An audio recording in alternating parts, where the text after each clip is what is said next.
gente, começando mais uma Hora do Enem aqui pela TV Escola, o programa que vai dar aquela força para o Exame Nacional e para a sua vida. Estamos conectados mais do que nunca, porque queremos que você esteja preparado em todos os sentidos para a prova, sabendo lidar da melhor forma possível para as suas emoções e com a sua mente. E no programa de hoje vamos entrevistar o PhD e o coach Del Delambre. E você vai saber mais informações do nosso curso intensivo digital e assistir a teleaula do dia apresentada pelo Landy Vieira, uma super aula temática de geografia, abordando geografia física. Lembrando que essas aulas foram gravadas antes da pandemia.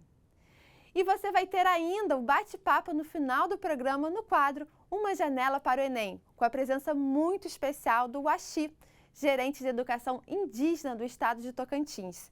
Então, pegue seu material, concentre-se, fique ligado, porque está na sua hora, a Hora do Enem. E no bate-papo de hoje nós temos o coach Del Delambre, PhD, WTS Coach, também criador da Teoria da Atenção. Olá, Del, tudo bem? Bem-vindo novamente à Hora do Enem. Prazer, Tati, poder estar aqui novamente para a gente poder conversar e dar algumas dicas aqui que são tão importantes para esses alunos. Prazer estar aqui com você. Com certeza. Agora, falando em teoria da atenção, como que isso pode ajudar os alunos na preparação para a hora do Enem? Tati, a primeira questão que a teoria da atenção ela ensina, ela trabalha, é o fundamento do desenvolvimento pessoal. Ou seja, a tensão entre ser você e o que fizeram com você. Ou seja, todas as pessoas, em algum momento, terá que ela analisar o que ela deseja para a vida dele, né? O que você quer para a sua vida. Veja bem, Tati, quando você está decidindo um curso, você está decidindo em função de uma série de influências. E isso, às vezes, causa pressão em quem precisa tomar a decisão. Quando você para, você respira e você começa a se escutar, você também vai escolher o curso a partir do que você deseja, daquilo que você ama, daquilo que você gosta. Então, você está diante de uma pequena tensão entre o que escolheram para você e aquilo que você terá que escolher, no caso, quem está nos ouvindo. E a técnica melhor para se entender nesse jogo é a respiração? Então, a técnica da respiração, ela coloca esse aluno no tempo presente. Por quê? Porque o aluno, quando ele vai tomar uma decisão dessa, né, que, vamos dizer assim, talvez para alguns até é a primeira vez que ele se sente competindo com outras pessoas, embora não se possa olhar dessa forma, mas ele se sente assim. Então, ele fica com muita ansiedade, e a ansiedade faz com que se desencadeie outras questões, como um pouco assim, o abalo emocional, o medo, o estresse. E aí, quando ele respira, quando ele volta um pouco para o tempo presente dele, ele está mais apto para montar, então, o seu programa de estudo e ir na direção do seu sonho. Com certeza. E na próxima vez que o Del estiver aqui, ele vai dar algumas dicas, além da respiração, mas como se planejar, como ter foco entre pequenas mudanças de hábito, não é isso, Del? Exatamente isso. Estamos juntos nessa, porque é muito bom a gente poder abrir porta de sonhos para essa galera aí que está nos ouvindo. Vamos juntos, como eu sempre digo, bora, bora! Bora, bora! Até a próxima, Del. Obrigada pela dica de hoje e eu te encontro na próxima Hora do Enem. Um beijo! E depois de alguns meses sem aulas presenciais e a falta de condições para a preparação mais efetiva e abrangente das provas do Enem, a TV Escola está proporcionando aos estudantes de todo o Brasil um curso de apoio e revisão intensiva que reforça o conteúdo que você assiste aqui na Hora do Enem.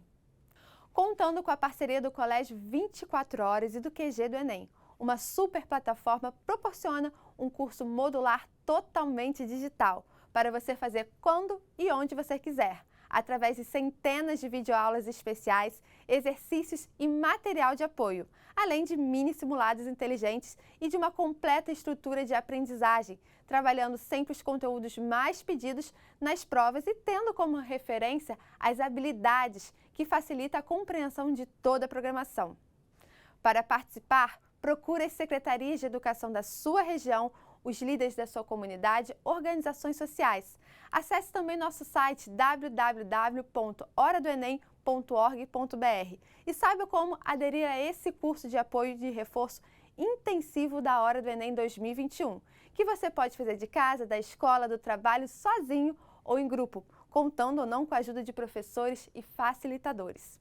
E para entrar agora mesmo no ritmo das aulas, o nosso querido Lande Vieira vem aí apresentando a teleaula do dia. Hoje, uma super aula temática de geografia.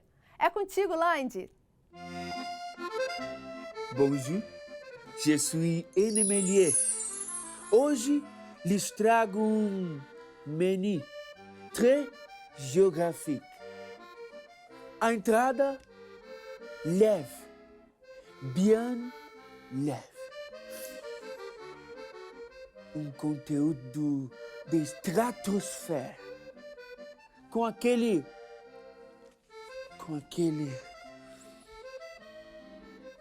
que de ozônio.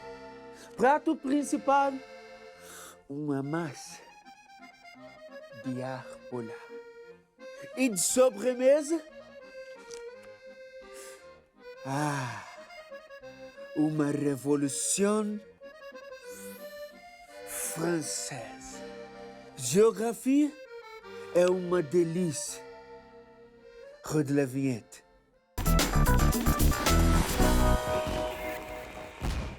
Hora do Enem no ar! E aí, estamos preparados? Hoje é dia de geografias, bora pôr a mão na massa? Então, professor Diomário Silva, por gentileza, olha aí. E aí, irmão? Seu Tudo cara, tudo bem, você? Tudo jóia. Professor, quero logo pedir uma dica, pode ser? Pode ser. Vamos lá.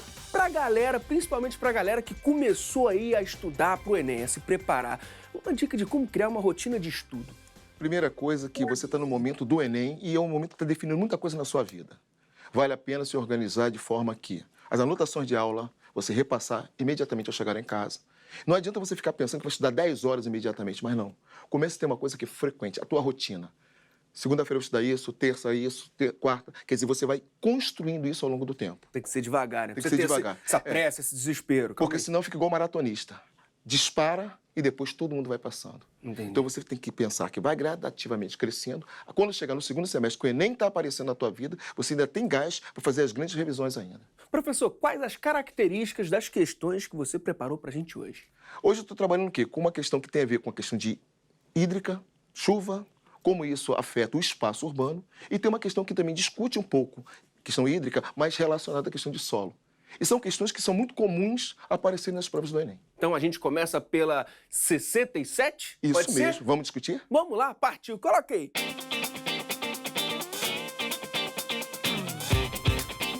Tá aí na tela, questão do Enem de 2018, caderno azul, primeira aplicação. É a questão 67, né, professor?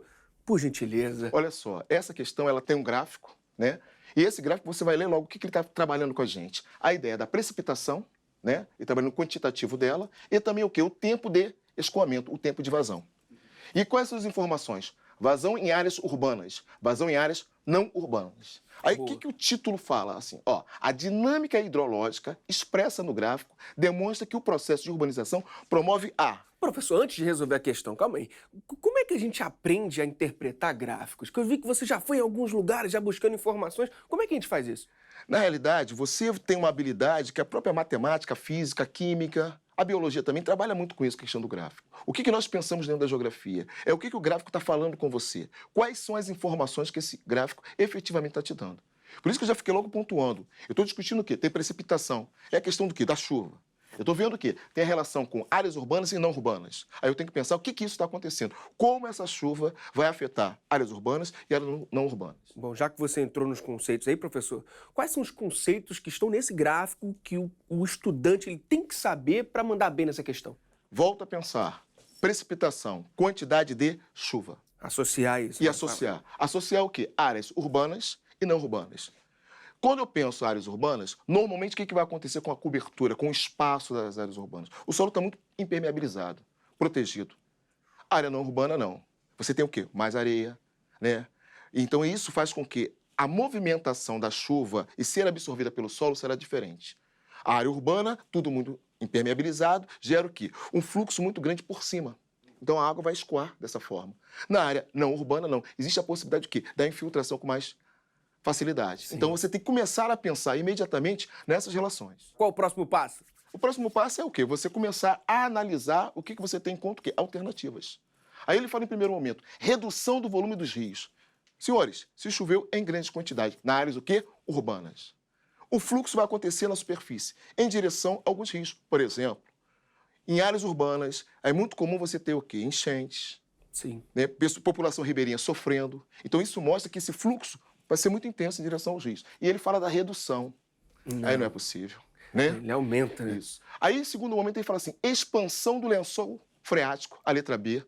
O que eu penso enquanto lençol freático? Estou discutindo com água que eu vou encontrar no subsolo, subterrânea. Se está impermeabilizado, a penetração será o quê? Menor. Então você não vai ter o quê? Essa expansão desse lençol. Né? Se fosse, por exemplo, numa área rural, aí há essa possibilidade. Aqui não, então você tem que rediscutir e repensar um pouquinho. Diminuição dos índices de chuva.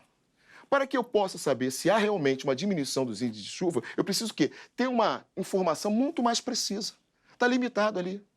Por exemplo, nós tivemos há pouco tempo no Rio de Janeiro um índice absurdo. Aquilo é frequente? Não.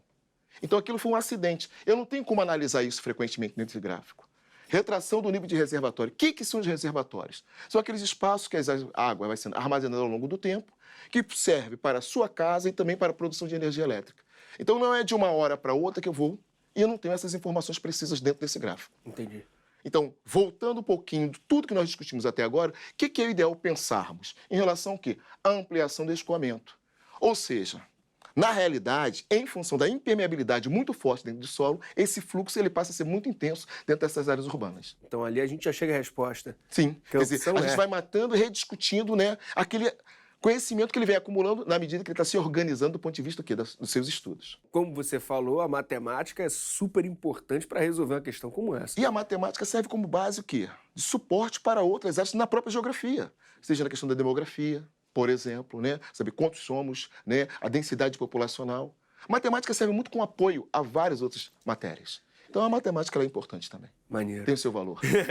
Agora, professor, como esse assunto pode se relacionar com outros conteúdos, outras áreas do conhecimento? Eu posso discutir, por exemplo, dentro da visão da química, né? Como a água pode gerar reações e a partir daí. Posso discutir a questão química e geografia e a biologia, pensando se o solo é muito impermeabilizado e tem um fluxo intenso de água, o que vai acontecer com relação ao lixo, como a cidade vai se comportar. Quer dizer, a gente consegue perceber que dá para você dialogar. E nesse ponto, sem sombra de dúvida, a geografia é fundamental, né? Ela consegue dialogar com todas. Faz conexões. Faz né? conexões e você vai pensando, né? Eu sempre tenho o hábito de falar que a geografia é a melhor coisa que acontece na sua vida estudantil. Professor, chega mais.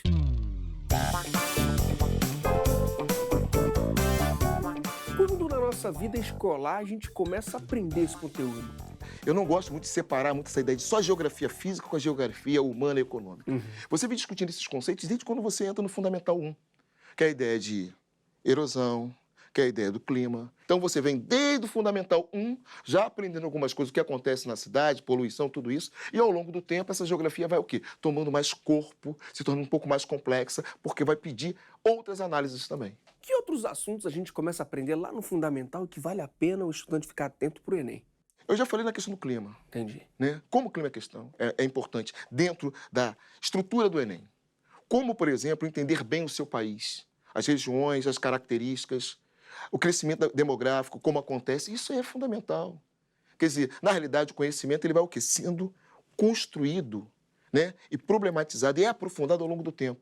Então, se você tem essa boa base dentro do ensino fundamental, a tua tendência no ensino médio é ser um aluno em bom sucesso e ter o final o quê? O seu resultado no Enem bem tranquilo. Super positivo, né? Sempre. Show de bola. Mas a questão é você acompanhar isso, se dedicar.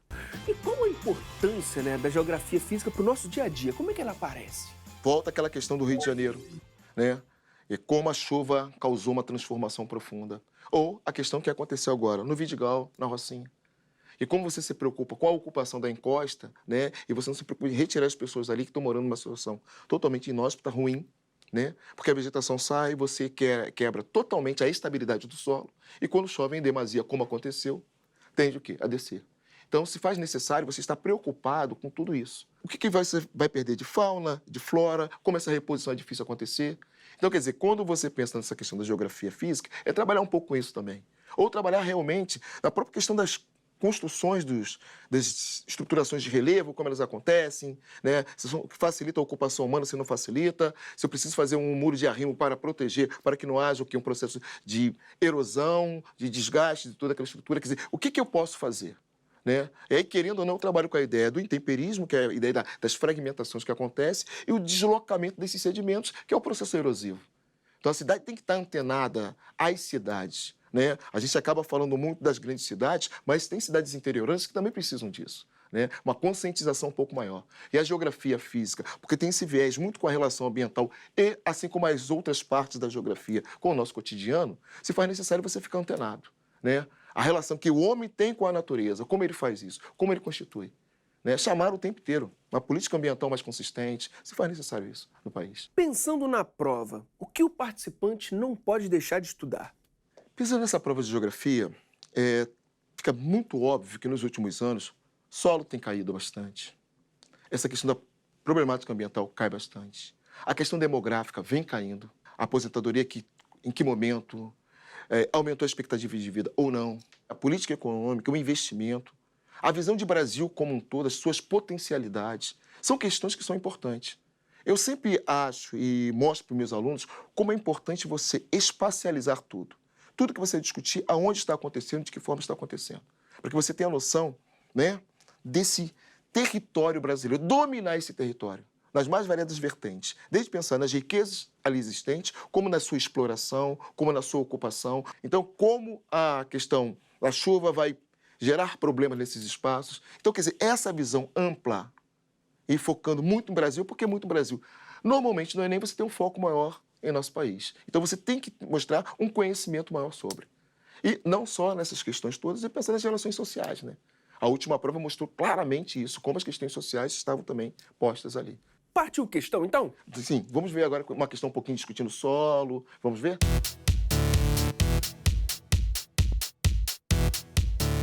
Já está na tela a questão 77 do Enem 2018, caderno azul, primeira aplicação. E aí? Sim, vamos lá.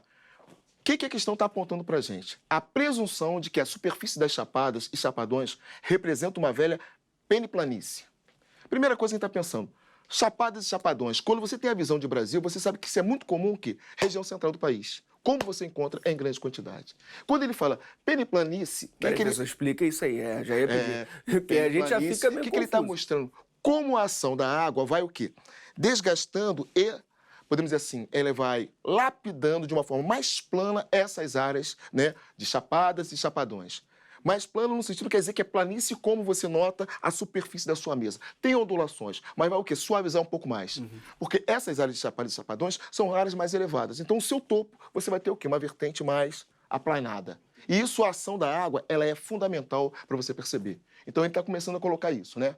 Então, é corroborada pelo fato de que ela é coberta por acumulações superficiais, tais como massas de areia, camadas de cascalhos e seixos, e pela ocorrência generalizada de concreções ferruginosas que formam a crosta laterítica, denominada canga. O que ele está colocando tudo isso? Ele está pensando, na realidade, como a ação da água vem gerando o quê? Todo um processo de lixiviação nessa estrutura do solo. Ou seja, como ela vai carreando muitas coisas para o solo.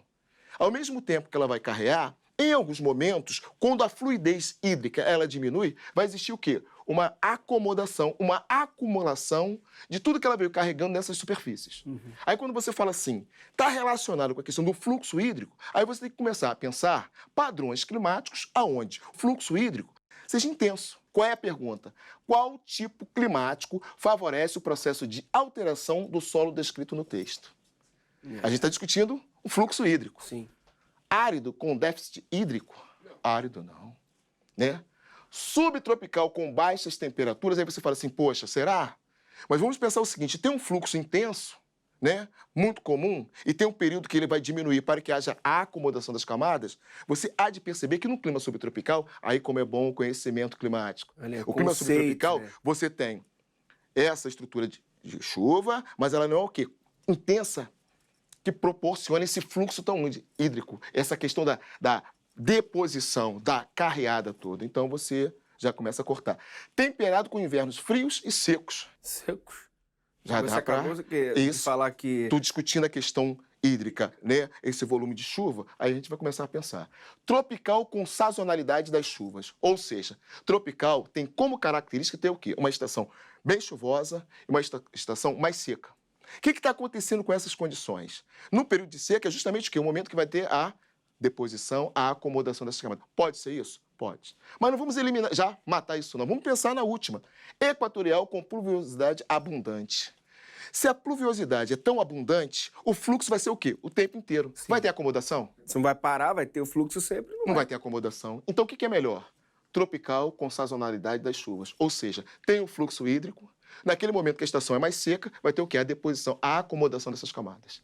Perfeito. Então, sendo assim, ela atende justamente o quê? O comando da questão, né? O que serve de apoio. Volto a discutir com você aquela ideia. Tem que conhecer o país e os padrões climáticos onde você vai encontrar. Percebendo isso, você fica muito mais confortável nessa análise.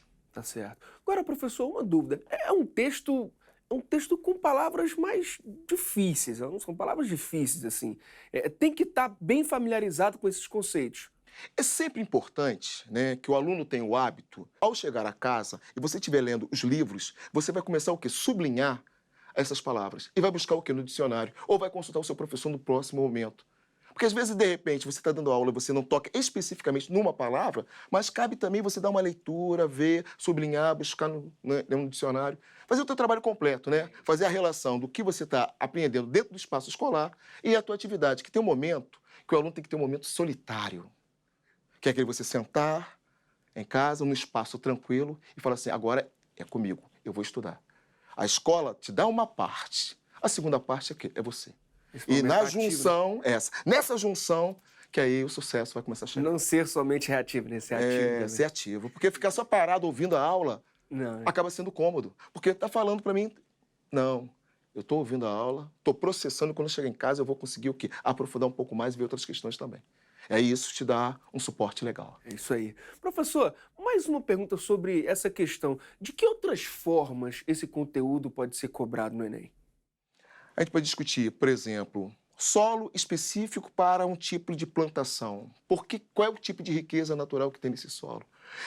Traçar um perfil do solo e tentar entender se ele é jovem, se tem poucas camadas, se tem todos os horizontes bem definidos, que aí mostra que um solo é um pouco mais antigo.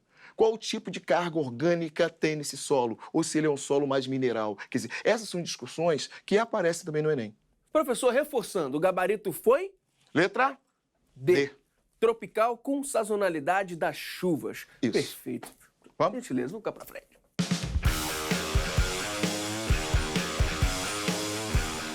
Professor, para que ano você costuma dar aulas? A minha experiência é muito voltada ao ensino médio. Tem algumas escolas que ainda trabalham com a primeira série, mas o meu foco maior é segundo ano do ensino médio e terceiro ano do ensino médio. Então você está lidando muito com essa galera que está se preparando para vestibulares, não tá? Professor, conta pra gente, como é que tá o clima? Como é que a galera tá? Já tá se preparando? Não? Tá indo devagar? Como é que tá isso?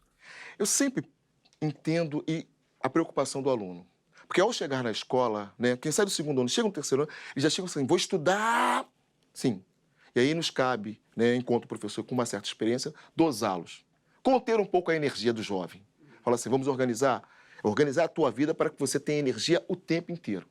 Então, eu tenho os meus alunos que já estão estudando, se organizam, tiram dúvidas, mas eu sempre falo para eles assim, além de estudar, tem que ter uma atividade física para você dar uma relaxada, mas há um foco, já há uma preocupação, principalmente quando você tem uma área muito disputada.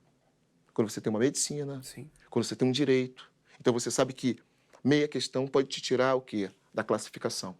Então, esses alunos ficam um pouco mais tensos. Mas o tempo inteiro mostrar para eles que tem que ter foco, sim, tem que estar ativo na aula, participando, trocando. Não é ficar 10 horas imediatamente. Não. 4 horas hoje, 4 horas amanhã, e assim a gente vai conseguindo chegar até o final, como aquele maratonista que vai chegar o quê? À frente. Isso que é fundamental. É dar essa segurança.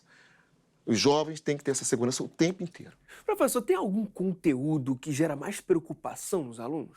Normalmente, a preocupação maior deles é aquelas questões relacionadas um pouco à questão da geografia, até física mesmo. Por quê? O aluno tem um hábito muito grande da discussão. Geografia política é ótimo, porque ela provoca um debate muito grande. A geografia física é um pouco mais seca. É aquela análise que é isso e é isso. Posso até problematizar algumas questões, mas eles têm sempre uma dificuldade um pouco maior. Né? De repente, por exemplo, a própria questão de uma análise de um gráfico discutindo a questão climática, é perceber aonde efetivamente uma vegetação se dá e quais são as razões. Então tem que ter esse cuidado e essa atenção. Porque há uma tendência do aluno gostar muito mais da geografia humana e econômica. E a gente tem que cortar um pouco isso. Mostrar que tudo cai no Enem. Então, se cai no Enem, você tem que dar conta, um pouco de tudo. E na janela do Enem de hoje, nós temos uma história muito legal com o Axi. Ele é gerente de educação indígena da Secretaria de Estado de Educação de Tocantins. Olá, bem-vindo, Axi. Tudo bem? Olá, tudo bem, Gra? Agora, estou sabendo que você tem uma história de vida muito interessante. Começando que você vem de você nasceu na maior ilha fluvial do mundo. Sim, eu sou povo Carajá da Ilha do Bananal, que é a maior ilha fluvial do mundo. E eu sou, assim, por parte do meu pai, eu sou Carajá. Né? Eu nasci no meio do povo Carajá, cresci lá, mas a minha mãe é de outro povo, né? Ela é do Xingu, do povo Camaiorá. Como que você chegou a ser gerente de educação do povo indígena aí em Tocantins? Me conta um pouquinho da sua história. Eu estudei numa cidade que chama São Pedro do Araguaia, porque naquela época a aldeia ofertava até ensino fundamental completo. Aliás, até os anos iniciais. Uhum. E para a gente poder seguir o estudo, tinha que ir para a cidade. Então, eu estudei na cidade, terminei meu ensino médio na educação, que é o magistério. Sim. Na época. E aí, quando eu passei no vestibular, eu vim trabalhar em Palmas. Aliás, eu vim estudar em Palmas, na Universidade Federal, e aí daí eu entrei no Estado, né? Minha carreira profissional sempre foi na Secretaria de Educação.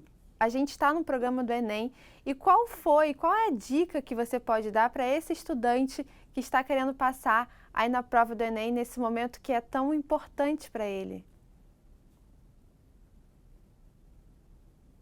Eu daria dica para eles de estudarem, né?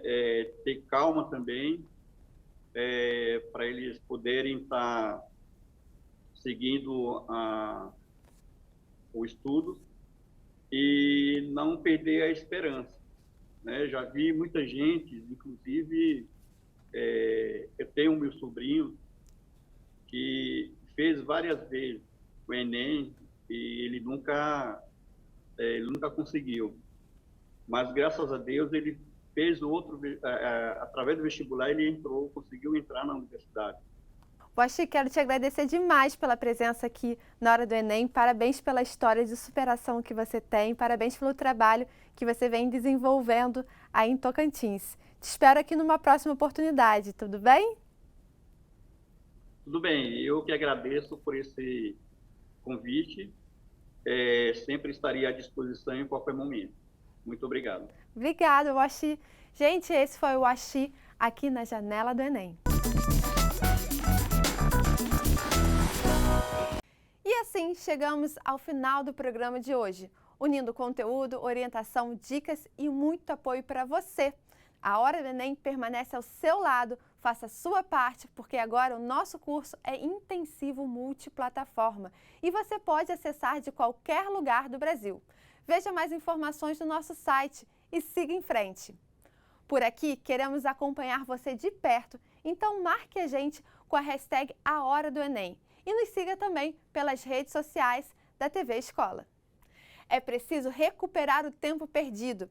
É hora de ter confiança, é hora de estudar. Confie em você, continue e vá em frente. Lembre-se, estamos conectados cada vez mais, porque essa é a sua hora, a Hora do Enem.